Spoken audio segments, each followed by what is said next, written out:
يا اهلا وسهلا بيكم يا ملوك التكنولوجيا. ودايما في مشكله نقل البيانات ما بين اندرويد واي او اس واندرويد. والصراحه يعني المشكله دي مش مشكله، هي ابل اللي ابتدعت هذه المشكله عشان تخليك مزنوق في الابل ايكو سيستم وتابجريد من 13 ل 14 وتكمل حياتك مزنوق جوه هذا الايكو سيستم. الموبايلات دي عشان تابجريد بجد كل اللي انت محتاج تعمله انك تمسك الموبايلك الجديد ال 14 برو مثلا وتقربه من ال 13، بعد كده يظهر لك نوتيفيكيشن على ال 13 يقول لك ايه، في موبايل 14 قرب منك. ده موبايلك، تحب تنقل الحاجات اللي عليك ليه وتقول ده موبايل الجديد بتاعك؟ بس كده دوسة زرار واحد على شاشة الموبايل القديم وكل البيانات بتتنقل من ده لده كاملة. حاجة تحفة. طيب انت معاك موبايل السامسونج جالاكسي نوت 9، بتحب جدا القلم اللي فيه وبتعشق جدا الاندرويد وبتستخدم واتساب وصورك عليه كل كونتاكتس وحياتك عليه، بس عايز تنقل بقى للايفون الجديد بتاعك، تعمل ايه؟ مصيبة، كارثه، مفيش حاجه بتتنقل. ولو نقلت حاجه هتكتشف ان في مشكله ما ابل عاملاها لك، زي مثلا الصور. هتنقل صور جي بيج هيقول لك لا انت لازم تحولها ل HEIF عشان الصور تتقري. هتحولها ل HEIF وترفعها كلها لدرايف، ترفع 20 30 جيجا في صور لدرايف عشان تقدر تستخدمها على الموبايل الجديد. هتشتغل، هتيجي تحملهم مش كلهم هيشتغلوا. ليه؟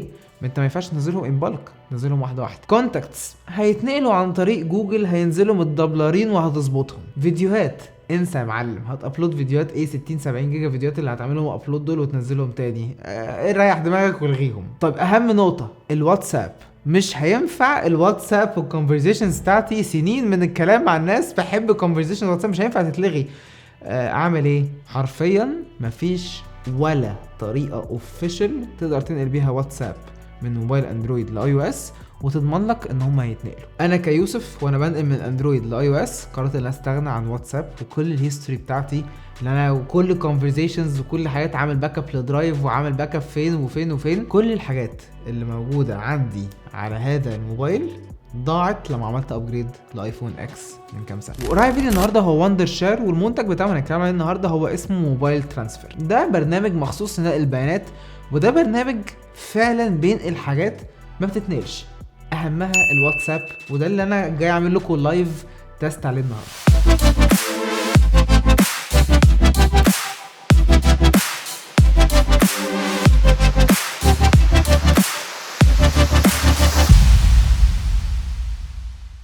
اوكي، ده سامسونج جالاكسي نوت 9. لو كده هنفتحه قدامكم كده، وعليه واتساب وفيه 2 كونفرزيشنز كده في اللطيف يعني اهو، ونبعت حاجات، الدنيا شغاله تمام عادي جدا. وده موبايل ايفون 13 لسه جايبينه جديد، معلوش اي حاجه، موبايل فاضي خالص معلوش اي حاجه، والواتساب بتاعه ابلكيشن اصلا مش موجود، لسه مسطبينها ولسه بتنزل اصلا واحنا بنعمل فيديو. طيب الخطوات اللي انت محتاجها، محتاج الموبايلين بتوعك، محتاج لابتوب. ماشي، نفتح كده البرنامج. هسيب لكم لينك البرنامج عليه ده في اول لينك خالص في الديسكربشن. هتحمل برنامج، هتفتحه، هتلاقي هنا عندك فيه واتساب ترانسفير، عندك فون ترانسفير تنقل موبايلك بالكامل، وعندك باك اب وريستور، وعندك شويه حاجات زياده. طيب خلينا كده نجرب اهم حاجه بالنسبه لي واهم مشكله بالنسبه لي، وهو الواتساب ترانسفير. طيب نقول له كده واتساب ترانسفير، بيقول لك مبدئيا هنا كونكت الجهاز الاولاني وكونكت الجهاز الثاني. نبدا كده كونكت الايفون، ماشي allow، اوكي. لقط ان في جهاز هنا، يقول لي ايه؟ اول حاجه هتدوس تراست، بعد كده هتدخل باسورد الموبايل، تمام كده. لقط ان الايفون كونكتد، حاجه سريعه وحلوه جدا الصراحه. نوصل بقى الموبايل التاني، allow، اوكي. واوريدي لقط موبايل سامسونج موبايل ايفون. اللي احنا عايزين نعمله بقى، بيقول لي الواتساب الداتا اللي هتتنقل هي المسجات، الجروب اس ام اس، المسجز، وكمان الستورد مسجز اللي هو كل التفاصيل الواتساب، والفوتوز والفيديوز والاوديو والاذرز. طيب هنا بيقول لي السورس والديستنيشن، لا انا عايز السورس يكون هو السامسونج والديستنيشن يكون هو الايفون. تمام تمام، هنقل من السامسونج للايفون. الايفون كونكت والدنيا تمام. السامسونج الايفون النوت 9 بيشحن الماك النوت 9 بيشحن الماك، بطارية النوت 9 بتتسحب وتتحط جوه الماك. اوكي، محتاج تفتح الديفلوبر اوبشنز في موبايلك الاندرويد، وبعد كده تفتح اليو اس بي ديباجنج. اوكي، نروح كده للسيتنجز، ننزل خالص نفتح الديفلوبر اوبشنز، بعد كده نفتح اليو اس بي ديباجنج. الخطوه اللي جايه هنا بقى دي حاجه ذكيه قوي البرنامج هنا. موبايل ترانسفير بتاع وندر شير بيسطب نسخه قديمه من واتساب عشان يقدر ياخد منها الداتا فبيقول لي اللي هو بيحاول يسطب حاجه قديمه، فنقول له مفيش مشكله، اوكي اعمل ده. اوكي بعد كده بيطلب منك انك تانلوك الايفون. ماشي خلينا نفتحه كده. بص بقى السحر اللي هيحصل دلوقتي.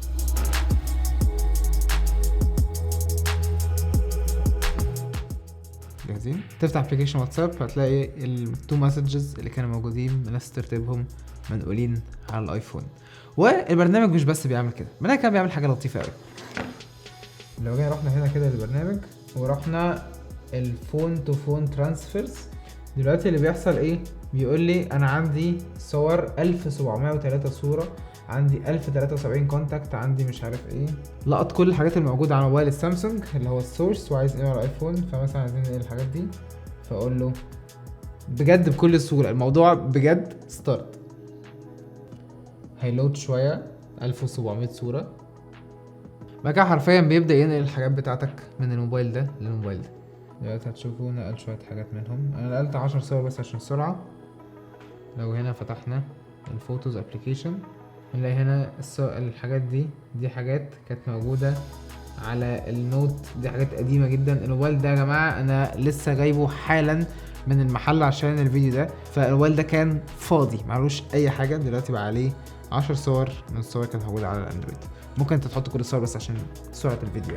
الابلكيشن ده ابلكيشن صراحه خرافي، صراحه بيحل مشكله فعلا موجوده وهي مشكله الترانسفيرز. في نوعين من الموبي ترانسفير، نوع الفري فيرجن وفي نوع البيد فيرجن. هم حاليا عاملين 20% ديسكاونت على الفول فيرجن، وفي نفس الوقت عاملين كده جيف اواي لحد ما هيختاروه عشوائيا من الناس اللي هتشتري السوفت وير بتاعهم. $800 هديه هياخدهم لما يشتري السوفت وير. لو عايز تجرب موبي ترانسفير ممكن تعمل كده من خلال اللينك موجود في وصف الفيديو. اشوفكم في الفيديو، اشوفكم في الفيديو اللي جاي.